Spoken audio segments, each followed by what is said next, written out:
I don't know why it was so cold last night. I think it was like 30 degrees. I don't know why I felt cold, but I really do love this tent warmer. It's propane powered,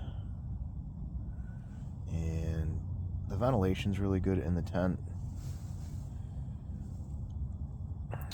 My friend Susan gave me a carbon monoxide detector or whatever, so I don't suffocate. I don't think I will. This tent's well ventilated. A lot of air comes into it, but this will be a saving grace when temperature starts dropping closer to 0 degrees if we get there.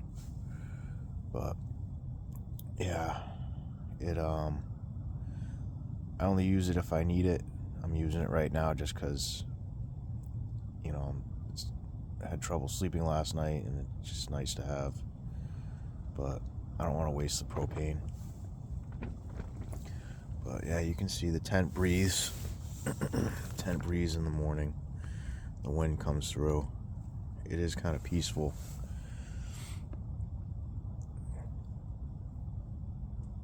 I guess the best thing about staying in the tent is it's my space.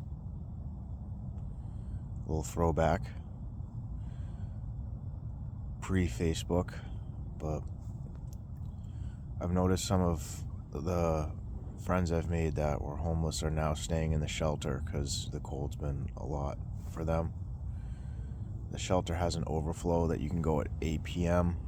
and then other people, they stay there. I think they got to be in by 5 p.m. But I'm not taking any shelter beds, so I'm just going to stay out here all winter outside, see how that goes. I guess for like a single person that doesn't have a lot of life responsibilities, it hasn't been bad so far. It does take some getting used to hiking out in the darkness at night. You got to have a good sense of direction, be able to use night vision.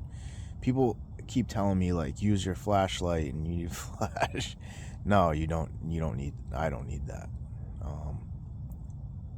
I feel like it's not good for your eyes and it's disrespectful to nature.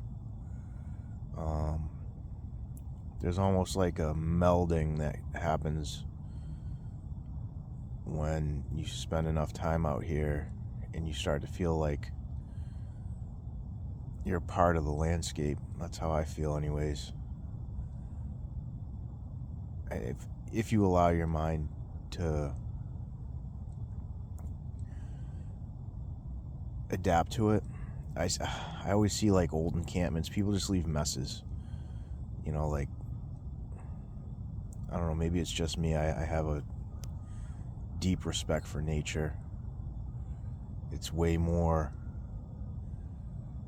powerful than we are, or we think we are. It's the progenitor of us, really, ultimately. So I've just lost a lot of respect for human activity, and I don't know. I never really thought that my thinking would shift in any direction. I look at it as survival, but it's more than that. It's more than survival. It's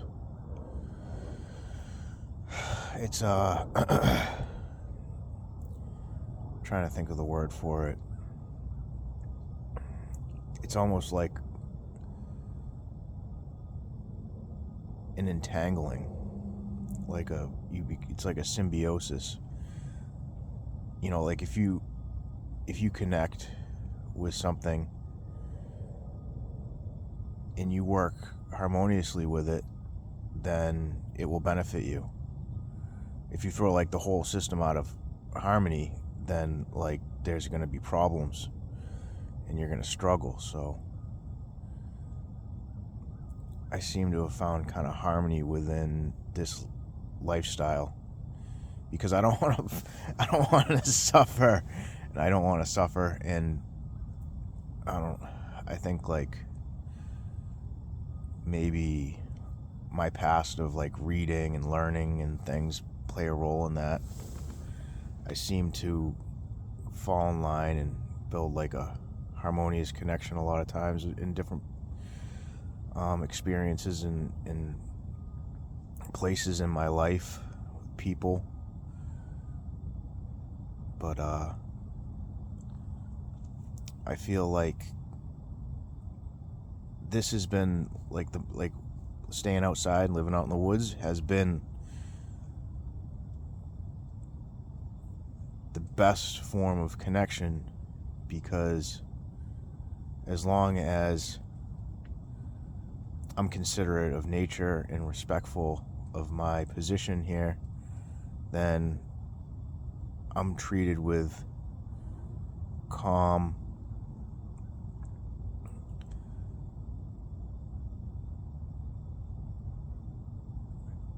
peaceful,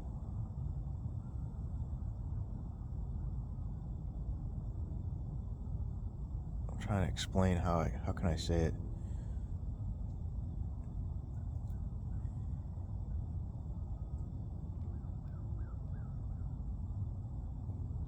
Calm, peaceful,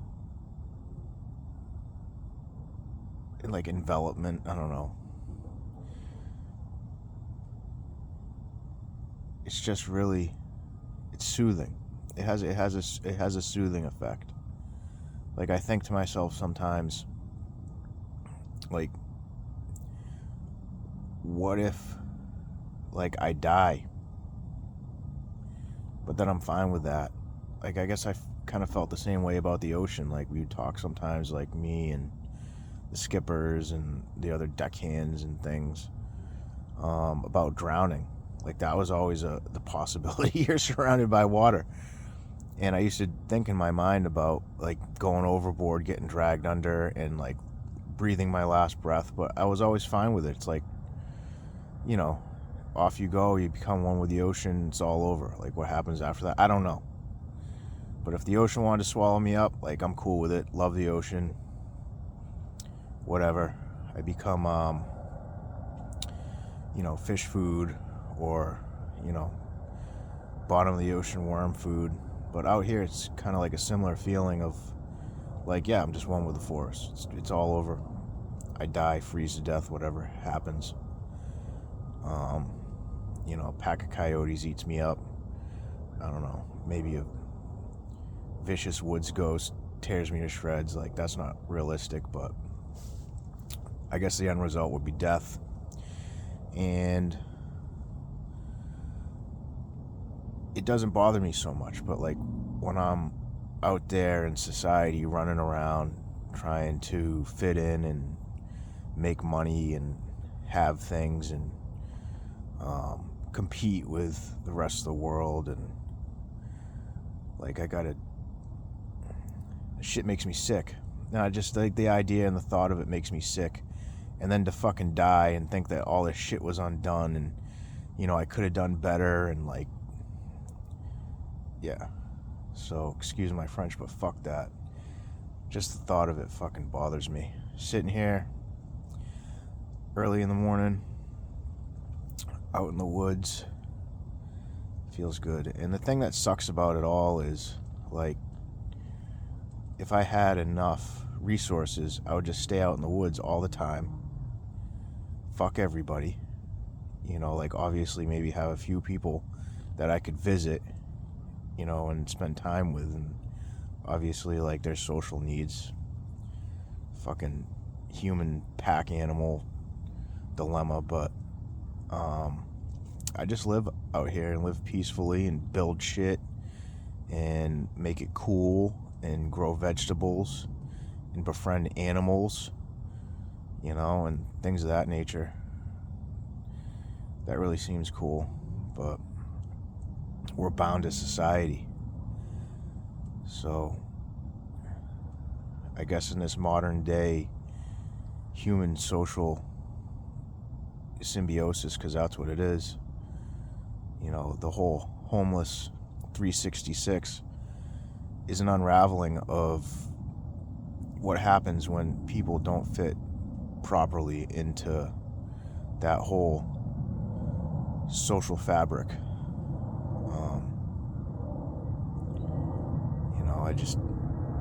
The more time I spend out here, the more I don't like it in society. And I guess like the whole attunement is I begin to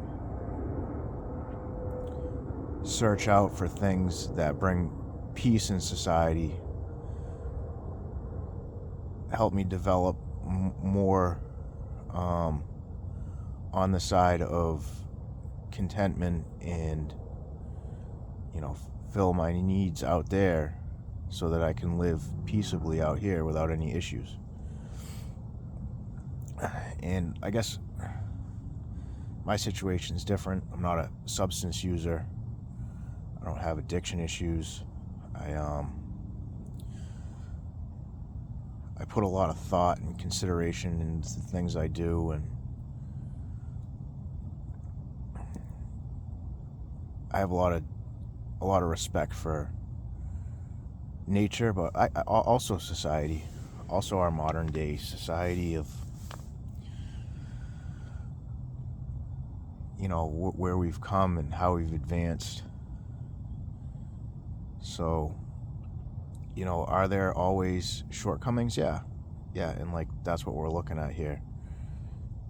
Is it astronomically impactful? On the grand scheme of things, probably not. But is it important? Like, is everybody special and important in their own little way? Yeah, because we're all very similar. So, and I wrote about that on the blog site on the homepage. So to think that, the least of us suffer, in a sense, like impacts the whole. And then that's the integral part that I look at. But that's just me. So, yep, just chilling. Got my little tent warmer, and eventually I'm gonna head out of here. I found another cool library in Salem called like the Anatheum. I can't pronounce it because it's like an old weird word, but it's like a library nonprofit place down the street from the other library, and it's got like a old kind of colonial type, rich imperialistic feel to it. And they said I could come in there and hang out, so I'm gonna start hanging out there, looking at books, reading books.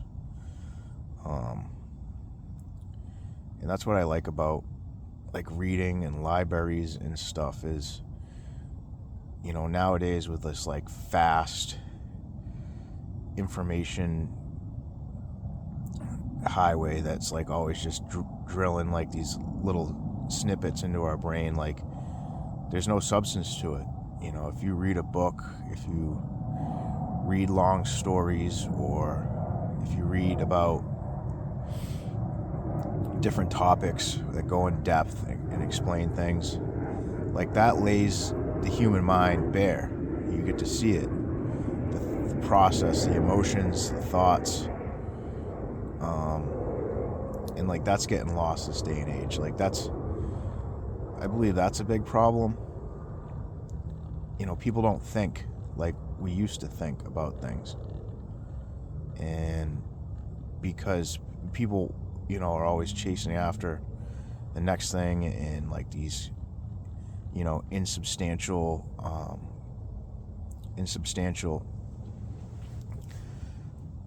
kind of interactions, there's not like a lot of depth and substance to human connection. I think like a lot of people are fucking lonely. Like people are lonely out there, and they're sad, and like they're struggling to make deep human connections, but they don't know how. Like that shit's been lost, and I see it, and that sucks. Like I don't have that problem. Like I'll always be able to connect with people. I'm interested in people. I want to know their stories. Like there's no way I could ever record a person's story, get enough information about them, and be able to share it with others. Like, it's just a never-ending, perennial